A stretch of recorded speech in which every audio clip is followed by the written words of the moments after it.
మన మర్రి gold and diamonds లో no GST is back. కేవలం 1% to 11% వరకు మాత్రమే గల బిఏ ఆపై నో జిఎస్టీ. ఈ ఆఫర్ జూన్ 6 నుండి 14 వరకు మాత్రమే. రాజ్యసభ ఎన్నికల్లో తన నామినేషన్ తిరస్కరించడాన్ని సవాలు చేస్తూ కాంగ్రెస్ తెలంగాణ వ్యవహారాల ఇన్ఛార్జ్ మీనాక్షి నటరాజన్ దాఖలు చేసిన పిటిషన్పై సుప్రీంకోర్టు శుక్రవారం విచారణ చేపట్టనుంది. మధ్యప్రదేశ్ నుంచి పోటీ చేసేందుకు ఆమె దాఖలు చేసిన నామినేషన్ పత్రాల్లో తనపై ఉన్న క్రిమినల్ కేసును ప్రస్తావించలేదనే కారణంతో తిరస్కరిస్తున్నట్లు రిటర్నింగ్ అధికారి తెలిపారు. దీనిపై మీనాక్షి సుప్రీంకోర్టును ఆశ్రయించారు.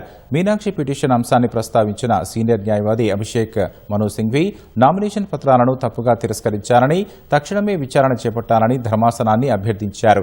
ప్రస్తుతం ఎన్నికల ప్రక్రియ కొనసాగుతున్న సమయంలో ఈ పిటిషన్కు విచారణ అర్హత ఉందా అని ధర్మాసనం ప్రశ్నించింది. కనీసం 2 ఏళ్ల జైలు శిక్ష పడే అవకాశమున్న క్రిమినల్ కేసును మాత్రమే నామినేషన్లో ప్రస్తావించారని అభిషేక్ సింఘ్వి వివరించారు. కానీ మీనాక్షికి ఈ కేసులో సమన్లు మాత్రమే ఇచ్చారని పేర్కొన్నారు. ఈ దశలో ఈ పిటిషన్కు విచారణ అర్హత ఉందా అని ప్రశ్నించిన సుప్రీంకోర్టు సరైన రీతిలో ఎన్నికల పిటిషన్ దాఖలు చేయడం ఉత్తమమని పేర్కొంది.